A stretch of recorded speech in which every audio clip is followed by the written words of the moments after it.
This is probably the item we get asked about the most, the Oliver No. 9 typewriter. Patented in 1912, the Oliver No. 9 was the best-selling typewriter between 1916 and 1922 when it was being produced. A large reason for that is really just because of its durability, but also its typeface. The Oliver typewriter used the print type typeface, which was marketed with this small policeman.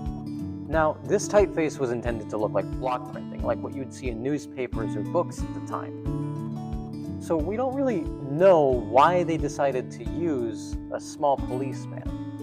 But if you know anything about it, let us know in the comments below, because